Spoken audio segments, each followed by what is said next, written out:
Welcome to LOA Today. I'm Walt Thiessen here with David Strickle, the Stream of David, and this is your daily dose of happy. We're so happy to have you join us today.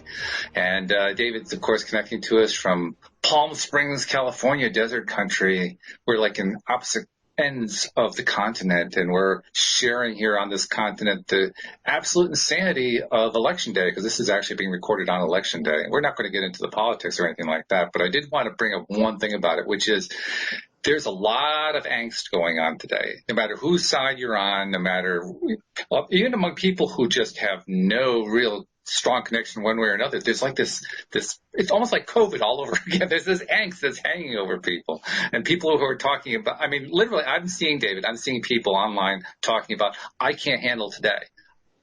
Give me some advice on how to handle today. That's what's going on. It's very crazy. People are really angst Yeah. about the outcome and the, not to get into politics either, but I don't think there's going to be an outcome today. So if you're really angsty about it, you've got perhaps a very long period of being angst, because I think today is just a start.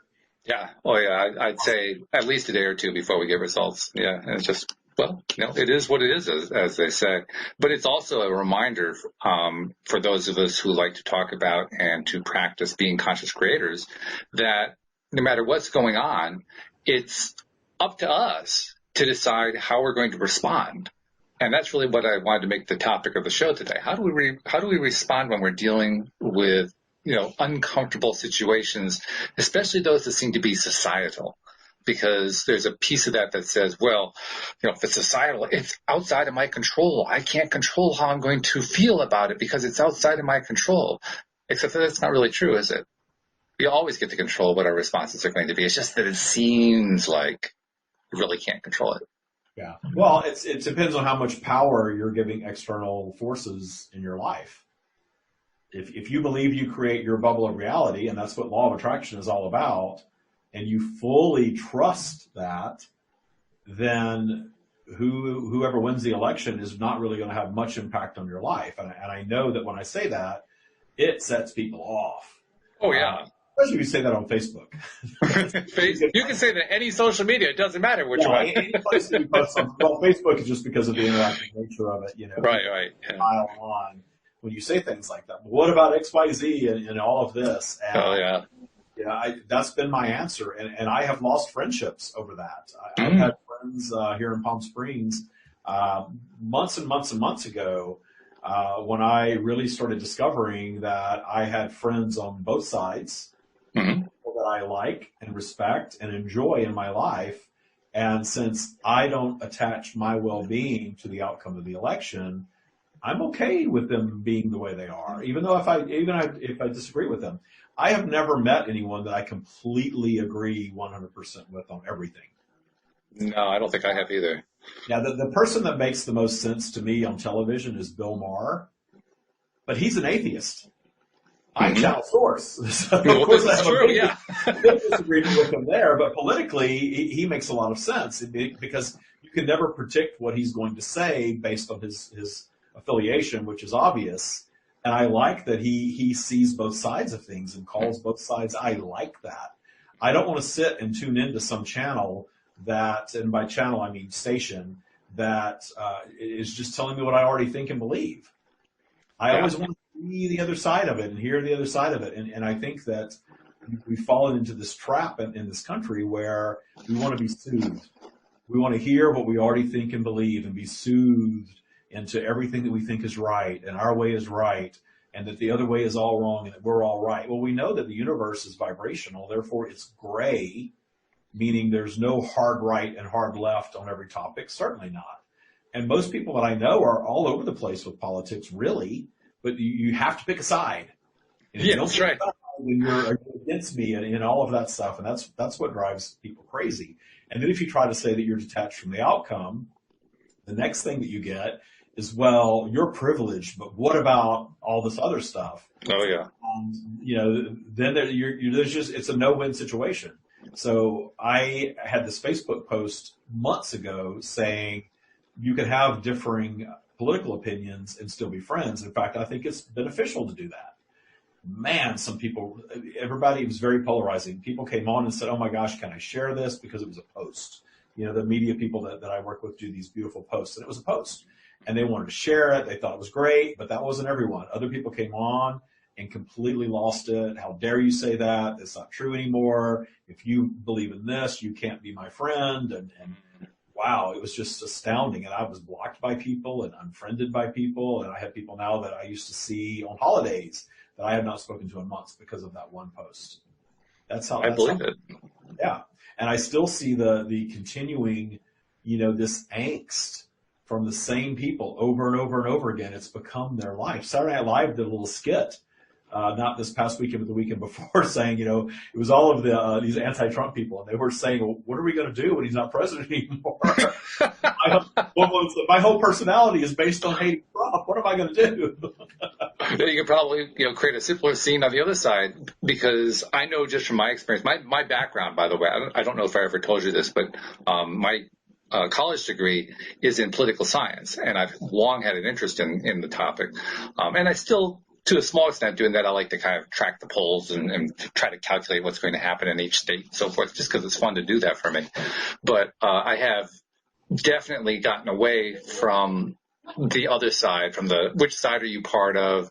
Well, I was almost never on either side because I was a libertarian, but I've even left that part behind. And one of the things that gave me, having that background, is the ability to know how to talk to the various sides without making it sound like I am on their side, but on the other side, on the other hand, without making it sound like I'm against them, which is an art form. It's like walking a tightrope. So as a result, you mentioned Facebook. I'm on some groups in Facebook, some that are pro-Biden and some that are pro-Trump. And the interesting thing, the reason I'm bringing all this up, is that there is no difference between the two. I don't mean politically. I don't mean in terms of what they stand for. I mean in terms of how they're feeling right now. They are feeling identically.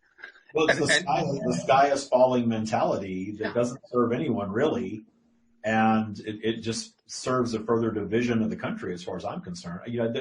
I'm 52, so I have lived some life at a time where when bad things happen to the United States, everyone bands together and suddenly everyone's an American.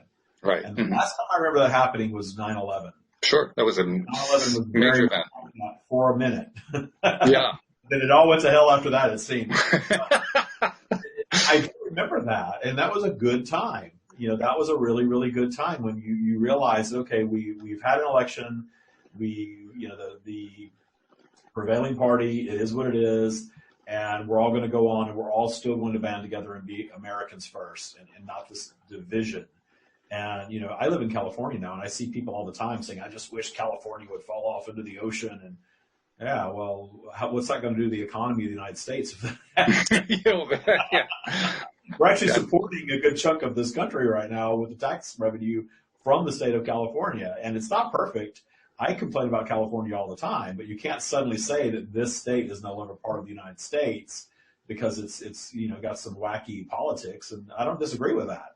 The interesting about California is we have these ballot initiatives, so anything can become a law here. Oh, yeah. Yeah. And people forget that, they treat California as a state, which it is, but they forget that if it was its own country, it would probably be one of the 10 richest countries in the world. Yeah. They kind of skip that part. There's a lot of good stuff that comes out of California. Look at all of the technology and the innovation that comes out of here. Plus, it's beautiful. But it's a gorgeous state. Yeah. Are you taxed heavily here? Yes. Oh, yeah. Yeah, definitely. So, I've lived in lots of states. I was born in Texas. Lived in Florida for a number of years. I've lived in California. I've lived in Washington State. I've lived in Georgia. So I've moved around enough to really experience the country. And I love that I've done that in my life because you really see all of these different mindsets. I understand the Texas attitude. And there's a whole lot of things I love about that. Mm-hmm. I understand the sort of laid back, chill, obviously the spiritual vibe of the California attitude is cool. Sure. There's pluses and minuses to all of it, for real. There is. And I even, as crazy as Florida can be, I enjoyed my time in Florida. I had a really good life in Florida. Florida was actually one of our most recent vacations, to be honest. We went on vacation last year and visited my brother and sister-in-law. They live in Florida, and we had a great time. Florida was wonderful. I couldn't have asked for a better place to visit. So, yeah, I'm with you. Well, it's very melting pot because I grew up in the South, and people think Florida's the South, and Florida is nothing like the South. No, it's quite different. transplants from all over the place and Native Floridians all mixing together to create this amalgam of crazy and fun and, all kinds of stuff. So you can find things to like or dislike anywhere you live. Again, we create our bubble of reality via law of attraction. And I remember in the 2000 election, I lived in Florida, the contested election, and I was with somebody at the time that was very into politics, and he thought the world was just going to end because George W. Bush was elected president. He thought the world was going to end. And I thought you said he was going to end. I thought you were going to say that he thought the world was going to end because of hanging chads, but I guess it's the same thing. Well, no, it felt like it in Florida for a while. Everywhere else, election. I hope we don't see that. Just right. But that was a big turning point for me. That's when I really amped up my own law of attraction practice in 2000 and said to myself, the outcome of this election is not going to dictate my life. No. That's me if I allow that to be. And for the next 8 years, Bush was president, and my life went great while Bush was president. And then we rolled right into a severe recession. I said the same thing about the recession. I'm not participating in this recession. My life was great during the recession, mostly. I earned more money year after year after year after year in a declining business during the recession. The element that I didn't like is that a big part of my job was I was downsizing people all over the country. So I would fly in, fire a bunch of people I never met, and fly away, and it was horrible. Yeah. I didn't like that part of it. But personally, my bubble of reality, as far as my life and my home and my finances and all that, I did fine during the recession because I chose not to participate in that aspect of it. Whereas people were, again, it was the sky is falling, it's awful. And you feel bad for people that think that, but you try to talk about this stuff to them and they don't want any part of it. That's crazy. That's nuts. There's no such thing as law of attraction. It's all BS. I'm like, all right, well, I'm going to go get my Mercedes and drive back to my 4,000 square foot house with my job and my income. And you say it's all BS while you're figuring out how you're going to make a living. I'll tell you what, I had the opposite experience during that time because I didn't really understand how any of it worked. I had been exposed to the secret, but I was exposed to it 2 months after the financial crisis hit, which is a little bit late to try to learn this stuff if you're going to try to. I was already a practitioner well into all of that. Yeah. I mean, I wish I'd had that information. And what I went through was diametrically the opposite. I went through hell. Absolute hell. So to any person, if any of those people who come to you to say, all this stuff is baloney. I mean, regardless of what happened in your life, it's all baloney. Send them to me. I'll tell them what it's really like because I learned the hard way just how true it is that when you focus on what you don't like, you get what you don't like because I got it in spades and I got it year after year after year. There was a woman that worked in one of my locations that every day she was like copying the sky is falling news article of the day on everyone's desk. And we had to tell her to stop. Well, this is news. You can't stop me from sharing news. Well, not everybody wants to see that. People were there in commission sales, not wanting to look at that. And I can tell you, I had people in commission sales never lost a dime in business during the recession, even though our business plummeted. Wow. It's amazing to see. That was one of the things that really helped me in that career field was having that bird's eye view of hundreds of commission salespeople and seeing a tiny handful that thrive no matter what and seeing everyone else with all of their excuses. Yeah, that's a big experience right there. Just seeing that has got to have a tremendous impact on your own ability to believe what you already believed, but to kind of reinforce it so that you really, really know it. Because I think that's probably the hardest thing that happens. We get exposed to how this stuff works. Maybe to some degree or another, we try it out. Maybe we're successful. Maybe we're not. Maybe we end up focusing like I did too much on stuff that we don't like. We get a whole bunch more that we don't like, and we get frustrated. But maybe we actually start picking some stuff up. But never during that early process do we most of us anyway have the experience of seeing what happens when you have a whole bunch of people who are believing in themselves, who are believing in good things happening to themselves, and then experiencing it during a downtime.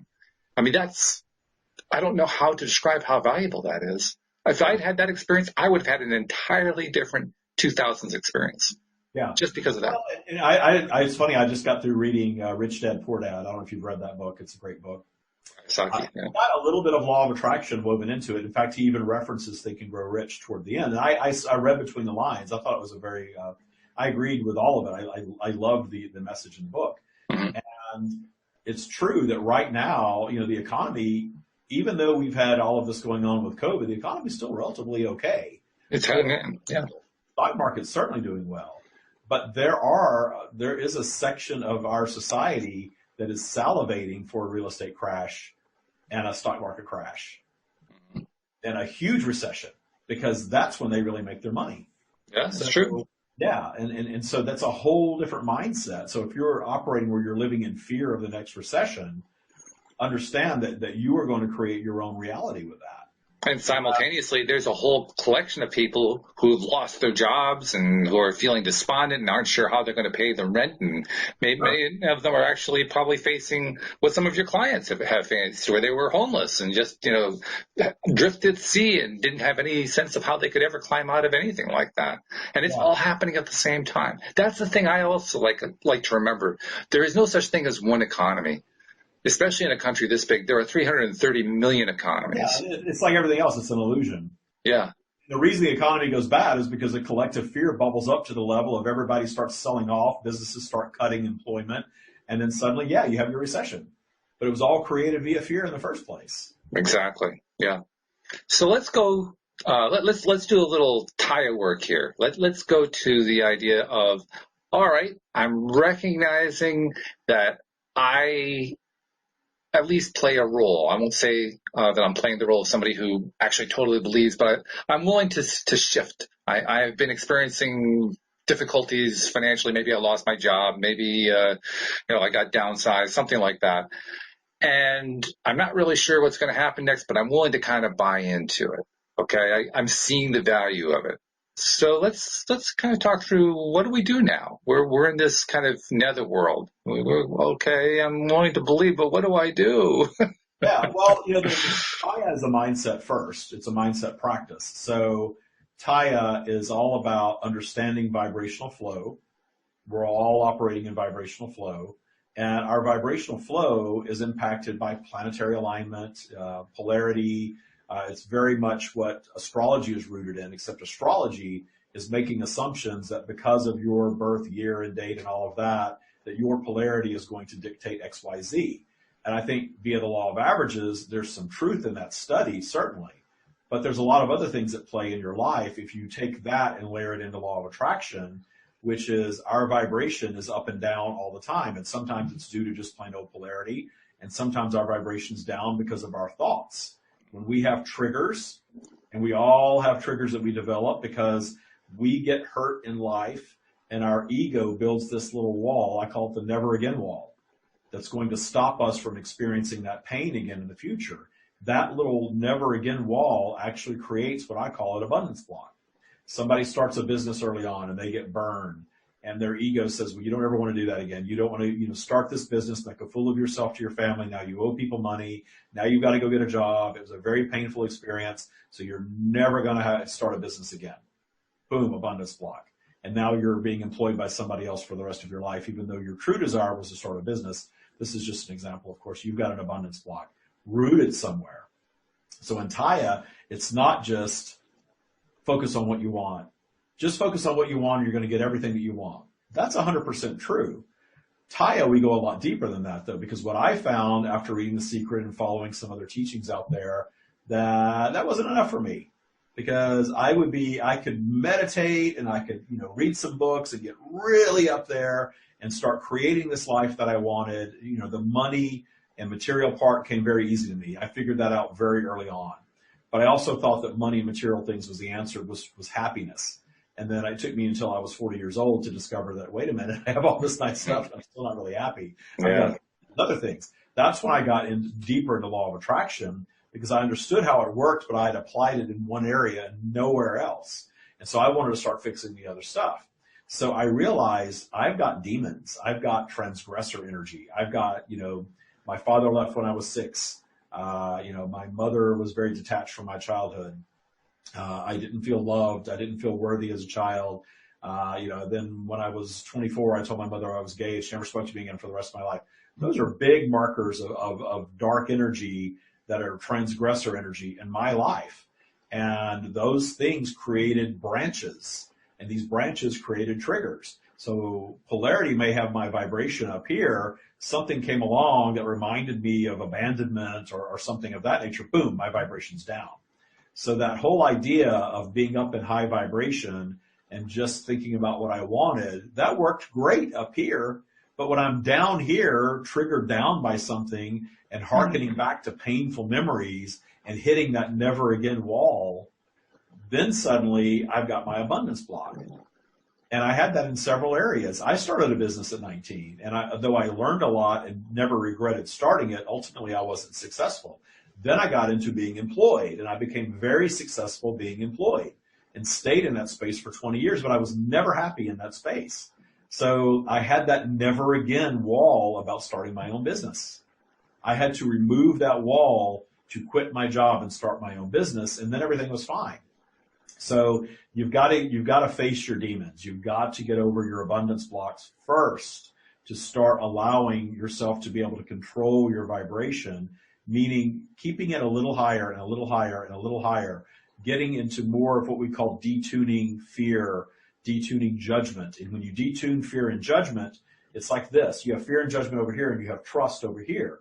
Well, when you detune fear and judgment, your ability to trust goes up, because you're not having fear and judgment-based thoughts that trigger you down anymore. So the more you trust the universe to deliver everything that you want, the more that comes to be your reality. But then when you go even deeper into understanding the nature of positive and negative and the reason that we have this vibrational flow in the first place, that you're never going to solve.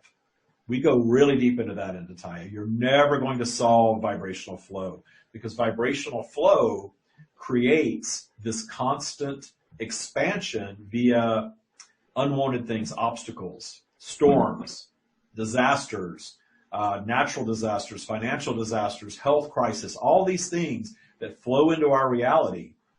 And we have a choice to allow that to undo us or to overcome it. And when we overcome it, we create something new in overcoming it. We expand. That collective expansion actually expands the whole universe. So when you start to appreciate vibrational flow and begin appreciating your obstacles, the perfection of imperfection, as the stream says, then all of a sudden you're not judging your obstacles the same. And when you're not judging them the same, suddenly you're able to react to them positively. I will never forget the first year I was in business for myself, I had my nest egg, completely self-financed business, jumped out of the airplane, left a very high-paying job, no plan, not a ton of savings really, and started, with a book and a podcast, and started a coaching business at the time. And my money started to run out, and I started to get worried about my money running short. Sure. Because I believe in abundance, I didn't really change my lifestyle that much. I moved into $1 million home. I was still driving a car. That's just what I was used to doing. I have a brand new business. Why not go rent $1 million home? It was crazy, right? So I did that. And when the money started running out, I started getting a little worried about money. I'm like, God, here I am teaching abundance, and I have this little nagging thing. Hey, your money's running out. What are you going to do when your money runs out? I need to detune that voice. Well, it got down and down and down. And then all of a sudden I enrolled somebody in my course who turned out to be fraudulent. That was a whole bad thing that really sort of took me down. And then I kind of stayed down in this low vibe for a little bit until one day I went to my mailbox and I opened it up, and there was a lovely letter from the IRS. Never good news, right? Yeah. And I looked at it and I just laughed. I said, here is my next piece of evidence of my vibration. Mm-hmm. I had the fraudulent person come into my program, and now I have this. The universe is saying, here's another little sign that this is what your vibration is right now. Which is a big deal, noticing that. You actually noticed what very often people would not notice. Well, the first one I realized, okay, how did I attract this person into my life that did this to me? And then I detuned all of that. And then that letter came, and then I realized, I detuned her, but I haven't detuned the worrying about money. And so sure, I'm going to get a tax bill from the IRS from 2 years ago, that I've got to go fight. So that I just laughed. That was the bounce up for me though. When I saw that and laughed, I realized I cannot worry about money anymore. I haven't had that problem again. Mm. I bottomed out and went right back up, and everything's been great. And this is, 2 years now. So, I had to teach myself my own lesson because I had always never had a problem with money.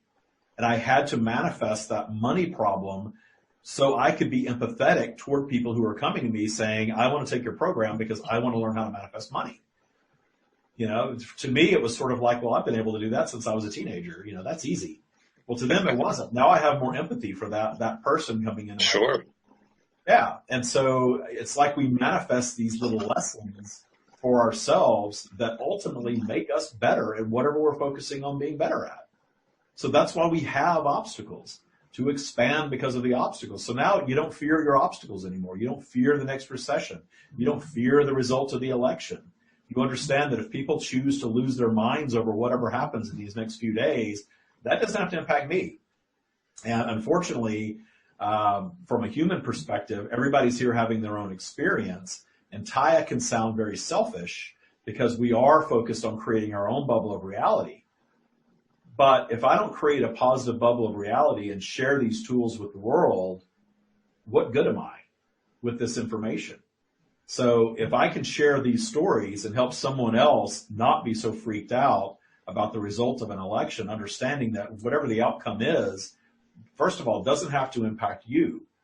And coming to the realization that we're not here to save the world from itself. And that's where a lot of people really go down their spiral regarding politics. Okay, you're great, but what about this group of people over here that are going to be oppressed? Or what about this group of people over here that are going to have this happen? And wrapping your head around, we have more to offer those people from a high vibrational perspective, and every soul is here having its own experience. And we're not here to judge that. And my experience is not perfect. That's why I don't put myself out there as I'm here teaching and I'm perfect. I don't have any problems.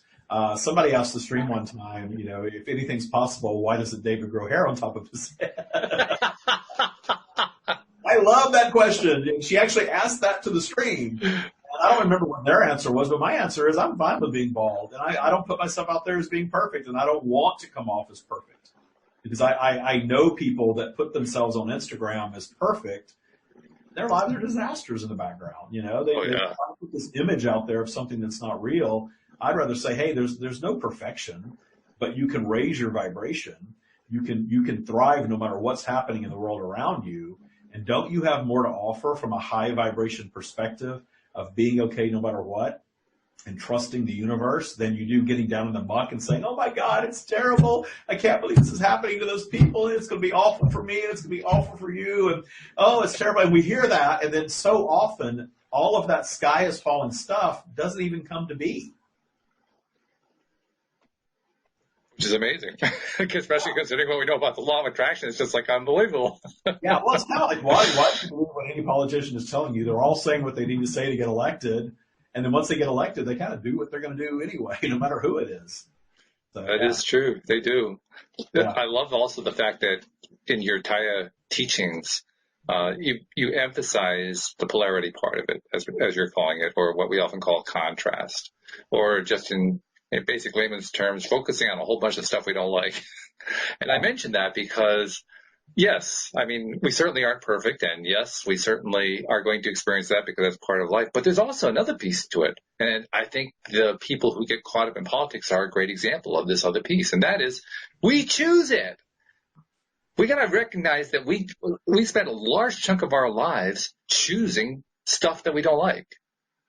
Choosing to focus on, choosing to throw energy at it, to throw dollars at it, to throw time at it. The most activist type political person is somebody who's choosing to spend large chunks of their life focused on what they don't like.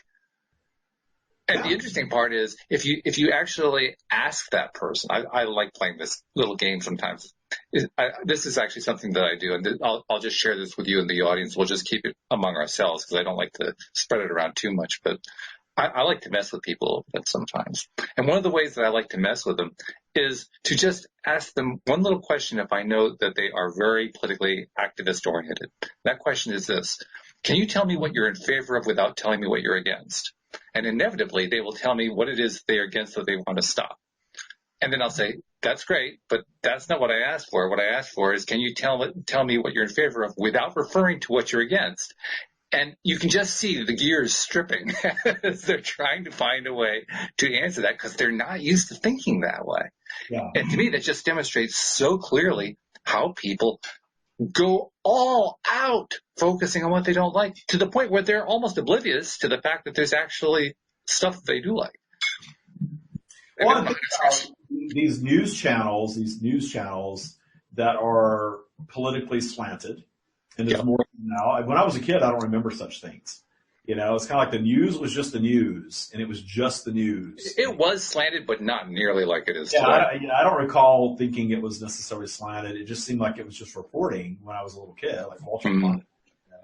Walter Cronkite, he's like the standard, the gold standard. Yeah. I remember Walter Cronkite. He was a boring old man, but he was just a talking head reporting the news without emotion. And that's what I thought news was supposed to be. And I think maybe originally that's what it was supposed to be. And then it turned into entertainment. And now it's just about telling you what you're supposed to be afraid of. And you hear buzzwords that people use on all sides, and you know that they're speaking almost from programming. They've been told that this is what they're supposed to be against, and they're out there using the buzzwords of whatever it is they're supposed to be against. I see that a lot. Yeah, and what you're saying is true. The one thing I'd want to point out, though, is that the era of Walter Cronkite was actually more of an exception than the rule. Because if you go back a few years before that, say to the beginning of television or to the radio era, you'll find a lot of the famous personalities who were associated with news were very slanted. That was just, they were the Edward R. Murrows of the world. Yeah, that was like more editorial type stuff. Yeah.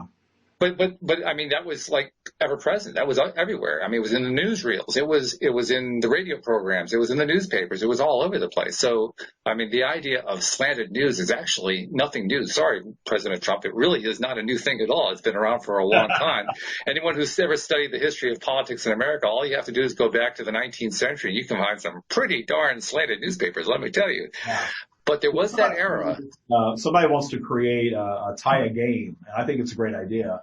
And to teach people Taya, but it's funny because she was talking about the game of life and how the game of life was this propaganda piece to teach people how you're supposed to live the templated middle class life, that you're supposed to go to school, you're supposed to go get a secondary education, you're supposed to go work for a company, you're supposed to buy this many, this kind of house and this many cars and have this many kids. And it was really telling you what your life was supposed to be. And I don't remember playing the game of life. I always loved Monopoly. Monopoly was my game as a kid. Again, I thought money was the answer to everything as a child.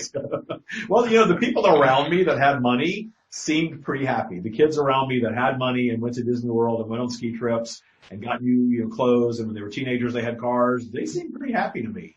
And we didn't have all that stuff. So I remember thinking that's happiness. And then I got into my teen years in 20s and 30s, and that's what I focused on. But then I did get to a point where I realized this still isn't happiness. There's something that's missing here. So that's why Taya isn't just about money. Taya is about the whole person and really understanding universal law and vibrational flow, really understanding soul purpose. We get deep into that. So it is deeper than typical law of attraction teaching, but I couldn't reconcile really applying law of attraction to every area of my life without a spiritual component to it. I couldn't, there was just no avoiding that.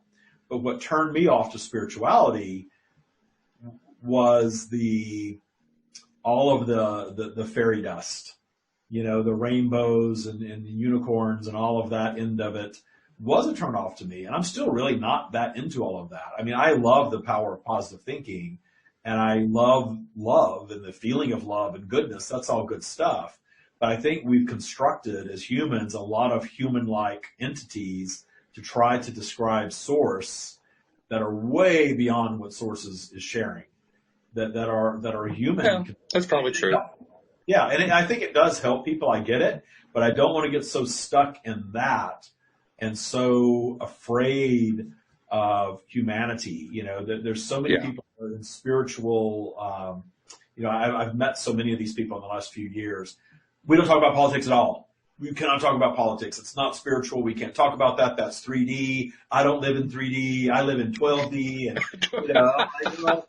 I'm looking at you in physical, and you're kind of looking like you're living in 3D to me because, here we are walking around as human beings. And I love what the stream says. We chose to come here. Our souls chose to come and have this physical human experience. Yeah. Not to come here and detach from it and be off in la la land, in other dimensions all the time. I've experienced other dimensions, and it's cool because it's so different. But I understand that it's my mind creating something that I can understand to interpret what that is. I get that. And there's not a lot of value in that other than knowing that there's more going on than just what's here in physical. That's great. But really what's beyond physical is consciousness. It's thought. It's intelligence. It's the intelligence that created us. That's what the stream is. And if we want to make it something more than that, I don't think there's any judgment from them around that. But for me, that was kind of a turnoff. So when you tell people, I think there's a big question here. Maybe big is probably too large a word. There is a significant question. Let's put it that way, because I don't want to build it up too much. And to me, the significant question is this. Is the person who is talking in terms of fairy dust and unicorns and so forth, are they dependent upon the unicorns and the fairy dust, or is that simply an expression of how they're feeling? If it's an expression of how they're feeling, great. But I think when I say that, I'm talking about people that I have encountered that want to just be there. Yeah, it's like they're dependent on it. It's got to be that and nothing else. And, right. And that's not positive. It says, something's going wrong in my life right now. I've got to go get my XYZ crystal. Because if I don't have this crystal, it's going to go bad. And, there's nothing wrong. I have a crystal right here. There's nothing wrong with crystals. Nope. But don't depend on anything external. Exactly. To raise your vibration. I had Erica Lynn on my show yesterday, and she's graduated boot camp. She had this great story. It's actually a great episode. She was fantastic on air, and she's really into essential oils. So we did the whole second segment just on essential oil. I learned this. It's a really informative episode. So go listen to the Erica Lynn version of my podcast, episode of my podcast, because it was really good. And she talks about how it raises her vibration. And she's like, I know that you're not into that. And stream, I said, well, I didn't say I wasn't into that. I do think things can raise your vibration, certainly. Oh, yeah. But what we want to do in Taya is use our mind to raise our vibration first. Exactly. So if somebody comes along and takes your crystals and takes your oils away, you can still manifest your way back to whatever you want. The stream has said that we can manifest anything in a straitjacket in a padded cell. That our minds are really that powerful meaning we don't need external tools. We can use them if we want. There's nothing wrong with it. But the power of the mind is so great that these things are just they're enhancers, but they can become crutches. So we just don't want it to be a crutch. That's all. Good way to describe it, crutches, because that's really what we want to avoid here. If the moment that we're using them as a crutch is the moment that we're really not actually all that high vibe in the first place. We kind of forget that part. Yeah, I saw. I'm very high vibe because I've got my unicorns and my crystals and all. No. Are you high vibe? Regardless of all that. Put those aside. Are you still high vibe? That's true high vibe. Do you love yourself? Do you feel abundance? Do you trust the universe? Really trust the universe? Yeah. Or do you trust the universe as long as you're up here? And then as soon as the election comes along and you turn on the news and that makes you plummet your vibration and you're no longer trusting and now you're in fear. And I'm not saying that I'm impervious to that. I have. No, of course not. I'm not either. There was something that triggered me not too long ago on television, and it was a political speech, and it triggered me down a little bit. And I stopped, and I said, "Wait a minute. If this is triggering me, I'm already in low vibe. Because if I'm up here, I'm not. First of all, I'm probably not even going to be watching that in the first place. Secondly, I'm not going to be triggered by it. And it just was a sign of my current vibration, and I realized it. And I pulled myself out of it. But I'm like, whoa, that triggered me because of me, not because of what was being offered. Yeah, I agree. That really is, that to me is what I call the work. Louis D'Souza, who does the Monday show with me, gave me a hard time about that. He said, no, it's play. It's not work. It's play. And I can't disagree with him because certainly the easier way to look at it and to understand it is that it is play.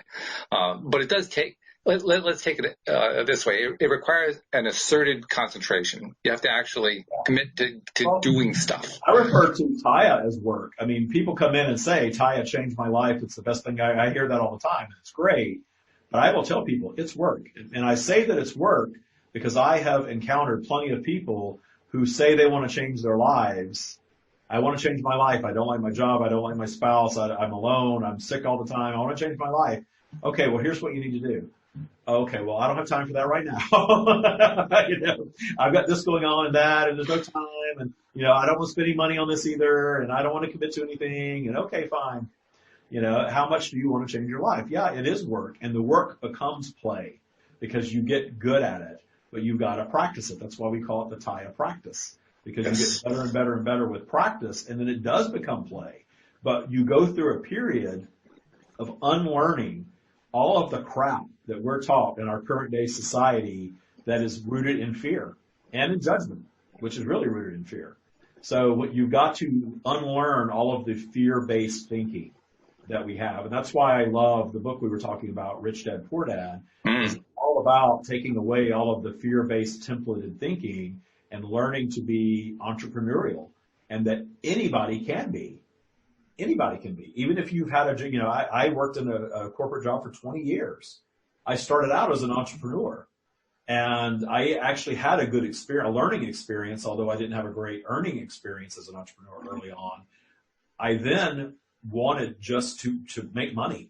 I was just tired of not making money, and all my friends were graduating college, and they were moving into nice apartments and getting cars. I just wanted that. So I went and got a job, and that worked for me for 20 years until it didn't anymore. And I actually was interviewing for my dream job. I'd manifested my way to being the president of the company in my industry that I admired the most. And I was deep enough into the interview process where they flew me to Wisconsin, where I'm going next week, for something totally different, to see a corporate psychologist. And I took all the series of tests and things like that, and I had to sit and do this hour-long interview with a psychologist. And the psychologist is looking at everything, and he looks at me and he says, "You should be self-employed. You should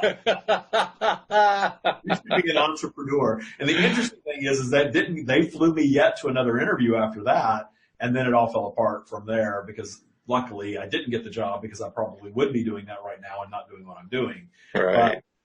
But it was really telling that he was that good, that he ferreted that out. I am so independent and so I'm so not risk averse that why are you not working for yourself is what he said. It was a good situation. I'd have to pay him a dime either for it.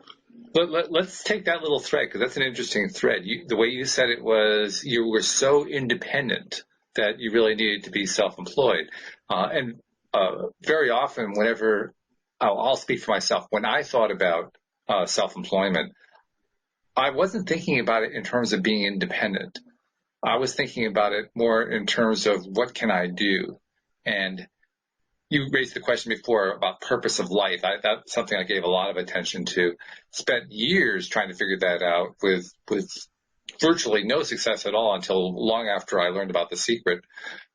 Came to realize that it was really about what my passion was. And then my next question is, okay, so what's my passion? Because I hadn't figured that one out either. And all that was just leading me through this whole process of coming to the realization that all I have to do is just figure out what it is I like. But the steps I had to go through to get there were just, it was just like this long maze. So if you had stopped me early on and said to me, well, okay, where do you feel about yourself being independent? I would have said, I haven't the faintest clue. I don't know.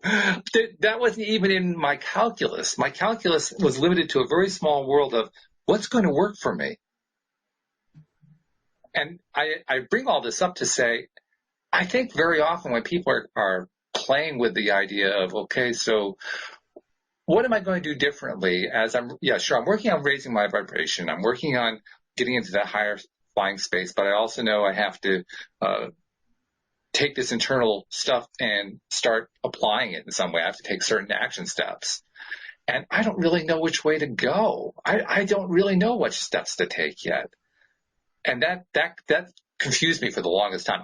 When I was going through my period, which was after I left corporate, went into self-employed status and stayed there until the crash of 2008 and then beyond. I didn't have anybody to turn to. I mean, lots of people these days talk about having mentors and mastermind groups. I didn't have any of that. I had nobody at all I could ask. But I'll put it this way, nobody I would trust. I had lots of people that I knew, but I wouldn't have trusted any of them. I knew I was not going to get good information from any of them. So I was just kind of like lost. I didn't know what to do. And I guess I asked myself often, what would I have said to myself at that time? How would I have, knowing what I know now, how would I have guided myself? And I don't really know what the answer is there. I mean, you mentioned this idea of being independent because that's what the psychiatrist who was asking you questions that day talked about. But how would you have talked to yourself? I mean, I imagine you actually did because you had, your connection to the stream. But I'm not sure what I would have said to myself. What would you say to yourself? It was always sort of like I had a foot in each world. I had a foot in the I can do anything, I'm independent, I know what I'm doing world, and then I had that foot in God, I make so much money. So much money coming in. And it's just it was just such a lifestyle that you get addicted to. And then my ego was addicted to the title. I was told growing up that I was going to be a ditch digger. My older brother was like second in his class and he was a CPA, and my younger sister was first in her class and she's an attorney. I was a middle child, was not a good student, and I was just written off as you're just going to be a ditch digger.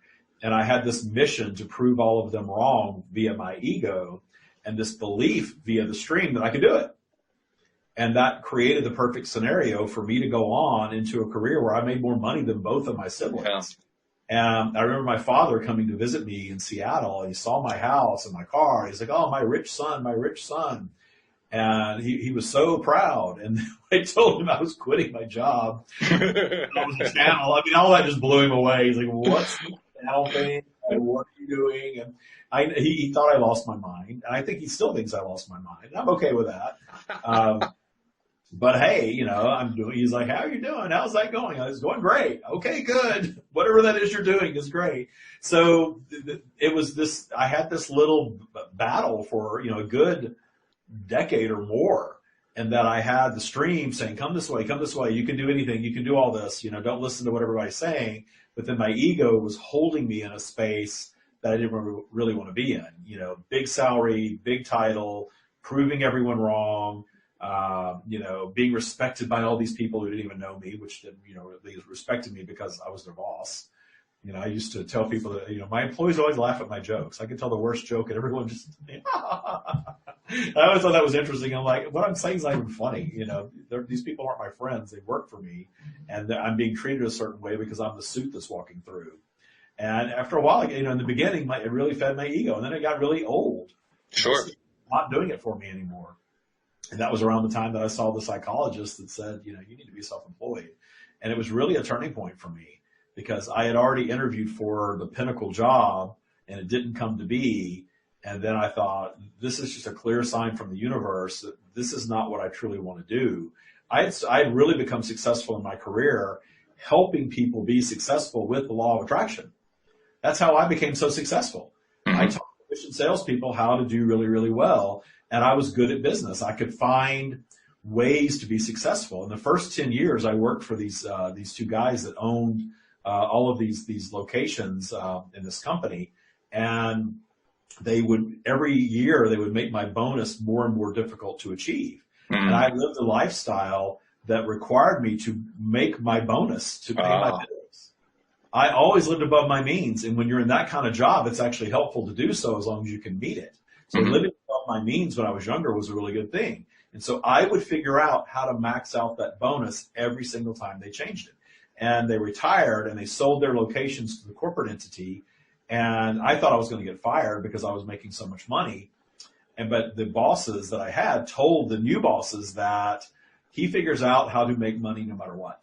He figures out the loopholes. Every time he maxes out a bonus, we make it more difficult, and he maxes out again.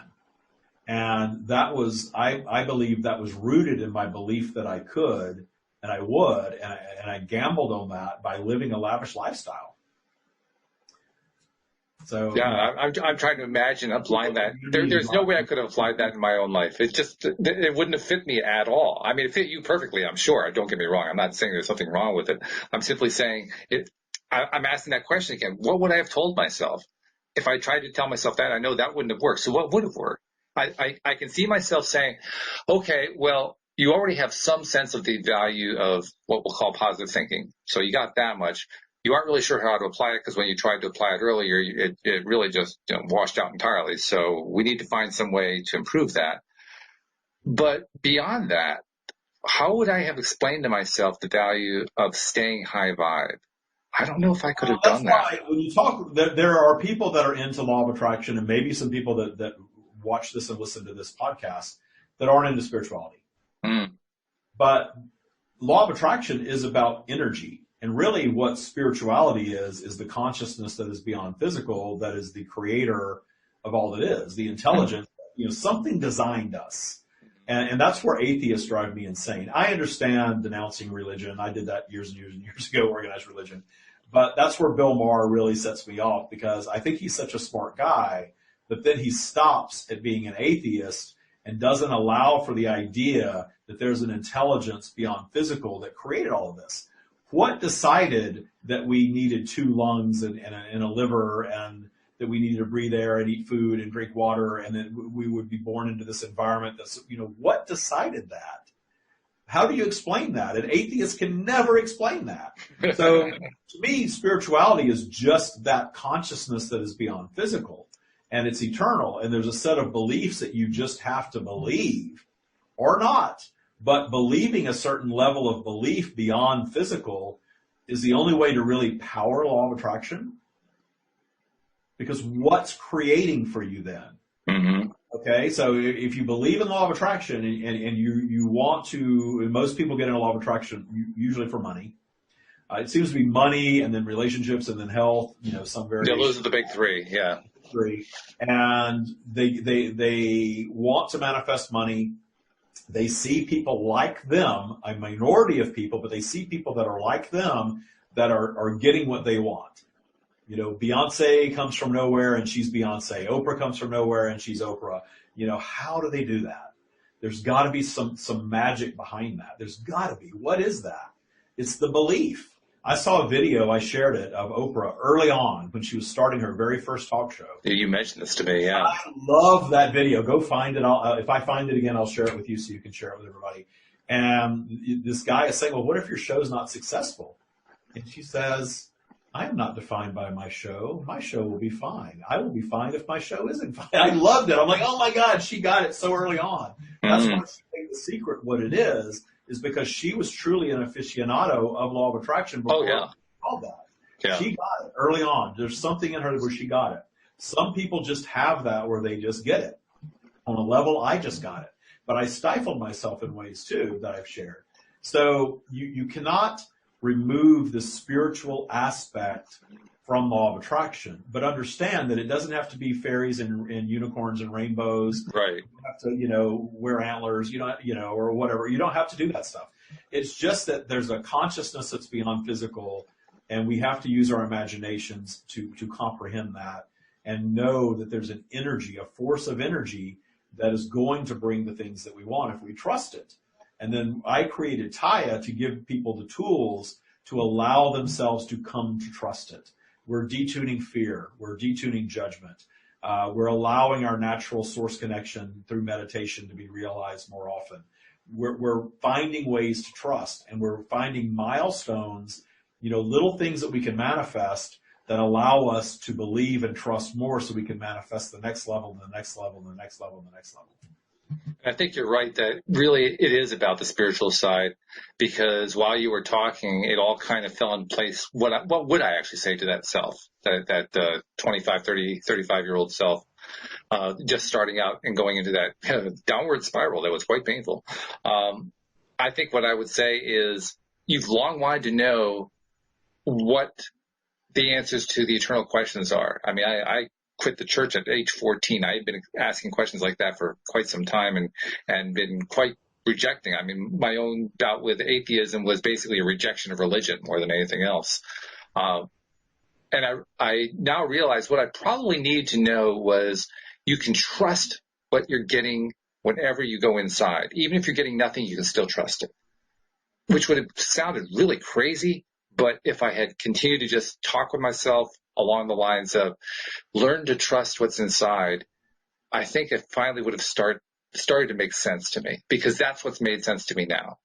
That's what's made sense to me over the last, 5, 6, 7, 8 years that I've been doing the podcast, actually. Well, and trust the universal process of creation, which is vibrational flow up and down, positive and negative. Let the negative inspire new creation, which is positive, and understand that flow is always going to be. And when we go down in vibrational flow, if we let the obstacle stop us, then we're never going to be successful. Mm-hmm. And that's great. I love all that. I just knowing myself, I think if I had given myself the message I was just talking about, the rest of that would have come so easily to me, just because of who I am, just because of the way I'm put together. In my case, I just needed to know that I don't have to rely on what other people are telling me. I certainly I do a podcast where I talk to a whole bunch of experts who give me all this great information, but I'm the one who takes it in. You have to connect the dots for yourself. Yeah. Anybody, any intelligent person has to connect the dots for themselves, because you can't trust it unless you connect the dots for yourself. That's right. Exactly. It's scientific, right? You're going to do a little experiment. You're going to see if you can manifest something easy, and you can manifest something a little more complicated. And as long as you're building trust as you go, your manifestational tower is going to continue to be built. But when you get to that level, I can manifest this, but I can't manifest that. One of the things, and this isn't from the stream, this is an Abraham thing, and I loved what Abraham said. This is true. It's as easy to manifest a castle as a button. As a button, yeah. Yeah, and that's an Abraham thing. So I love that, because that even brought clarity for me, because I realized from that I was the one making the difficult stuff difficult. And there were things in my life that I manifested that I would have never imagined that I would have been able to manifest. And I have to look at that and take that manifestation now and layer it on every area of my life. And I actually have done that now. I have manifested. I'm not in it anymore, but last year, this time, I had my physical body was in the best shape of my life. And it's sort of like I did it. Now I don't care so much, but I did. I had this great body that I couldn't imagine that I had at 50, 51, when I had been significantly overweight for most of my life. I used to weigh 300 pounds. So I did that. I manifested a true love relationship. I have manifested healing from chronic back pain. I have manifested excellent health. I've manifested money. I've manifested a business. I kind of feel like I've done it all now, so now I can teach other people how to do it, even if I'm not, perfect. I'm definitely not perfect, and I don't want to be perfect, because I understand the value in not being perfect. I learn new lessons all the time in not being perfect. Well, this has been quite the discussion and quite the exploration, particularly since we didn't actually call the stream in. So we'll save that for 2 weeks from now when you're on. They're going around. They're guiding this. They guided us out of the political discussion. I guess they probably did. That's good. It all pays off. It all works. Just a reminder to everyone, if you're not using the LOA Today app, please use it to, among other things, use the form where you send in questions that give the stream a question to answer. We'll be glad to include it on the next show that the stream is on. Plus, you have all the other goodies that are on there, including a meditation by the stream. And there's also Dan Mangaina's Money Game and Cindy Chavez's lovely Magician's Guide to Soulmate Success and so much more. So, download and share that app. It's available for both Android and iPhones. And you just go through the App Store or the Play Store. So, David, we'll be missing you next week, but looking forward to having you again the following week. And we'll just carry on this conversation and see if anybody's sending in questions. If not, I may just talk to the stream myself next time. I mean, I just might do that. Yeah, no, it was a really good conversation. I appreciate it. I meant to tell you too that I'm going to give you a link to put on your app. Okay. If they want to take the free Taya masterclass. Oh, good. You can take the masterclass for free. Because I talk about Taya on here all the time, and I realize I don't really give people a path to learn more about that. The masterclass. All right. Well, good stuff. All right. Well, then thank you very much. Thank you to our live stream. Thank you to our podcast listeners. And we'll see you all next time here on LOA Today. Goodbye, everybody.